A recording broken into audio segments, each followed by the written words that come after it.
Good Wednesday to everyone. Joining me as always is Vince Lancy over at FMX Connect. Vince, so nice to see you. You too, Danielle. How are you? All right, Vince, so much in the news. Between Italy and Greece, we just have an influx of information coming in and what you call a Groundhog Day. Right. Every day, the Prime Minister of Greece announces he will be resigning by the end of the day. And then the next day, he announces he'll be resigning the next day.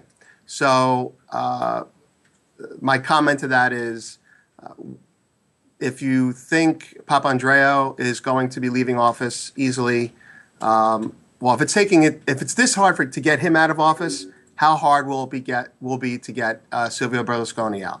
So let's talk a little bit about what the ECB is doing to help the situation in Europe, Vince. Okay. As of right now, the ECB is doing, well, officially doing nothing. They're probably buying bonds, Italian bonds, as they have been, but sterilizing those purchases, which means they're not introducing money into the system. So net, they're supporting bonds without increasing money supply. Overall, the effect has been minimal to support the Italian bond market, and you can see that in the yield curve, which has inverted. Short-dated bonds are now over long-dated bonds. That's an implication, not an implication, that's a statement that people refuse to lend to Italy at a shorter time frame because default is very possible.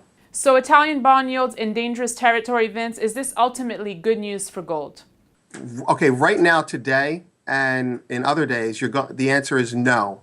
But that's not a fundamental statement. That's just a mechanical statement of the market.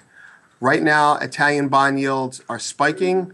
Margin calls are going out. People are being forced to liquidate assets. So despite the safe haven status of gold and the fact that gold will in the future continue to compete with the dollar for money, right now people are being told to liquidate assets to cover margin calls.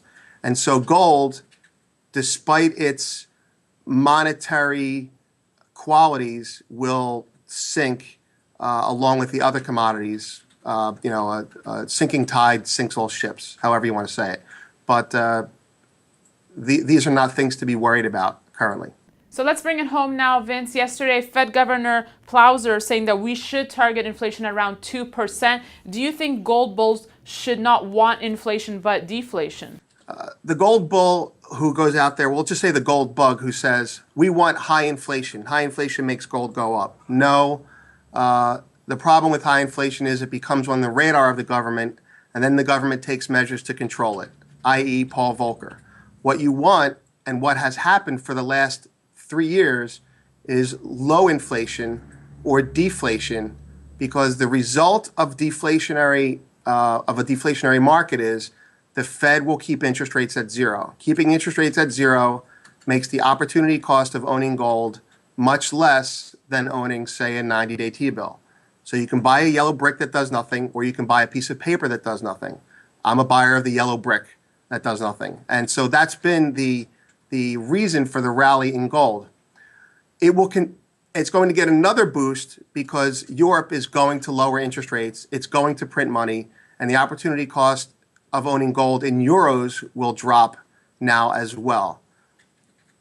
The reason I think this is important to say is because Fed Governor Plauser said, and I think this is slightly comical, he said we should target inflation at 2%. This guy's a hawk against inflation. He's saying target inflation at 2%. And I won't even get into the implications of targeting inflation, but he's basically saying unemployment's more important than inflation. Agree or disagree with him. The point is they ain't worried about inflation right now. So, gold bulls should rejoice at statements like that.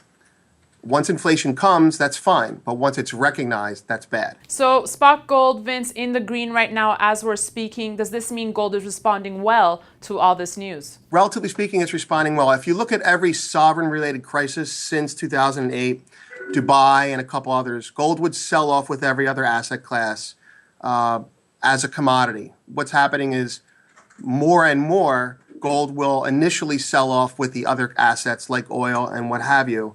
And then gold will find a buyer. And the bounce off of the lows will come stronger. The time spent lower is shorter. the depreciation is less. My point is this. Every time paper gold sells off, there's a physical buyer out there. Now, I'm not saying it's, Trader X or Country Y, but as an example, China, despite the fact that gold, had sunk off its highs, has stated it's going to accumulate approximately 400 million ounces of gold this year. In contrast to last year, where it was 270 million. So every time there's a crisis and gold drops, there's a physical player out there who wants to own it. So we think gold is doing today what it should do. I'd like it to go lower so I could buy more, but it's not happening. All right, Vince, so overall, a healthy landscape for gold this week. Yes, I would not be worried about dips related to European problems. All right, Vince, finally, wrap it up for investors. The European Central Bank is going to be left with no other option but to lower interest rates more and to print money. This will give our Fed an opportunity and an opening to go QE3. Dips in gold should be bought. You pick the price, but gold's not done going up. So you think QE3 is around the corner, Vince? I would definitely see something to that effect after some ECB action. Yes. Exciting times, exciting times. Yes, it is. Thank you so much, Vince. We'll see you again next week. And you can email me your comments and questions, as always, at newsfeedback@kitco.com. For Kitco News, I'm Daniela Camboto.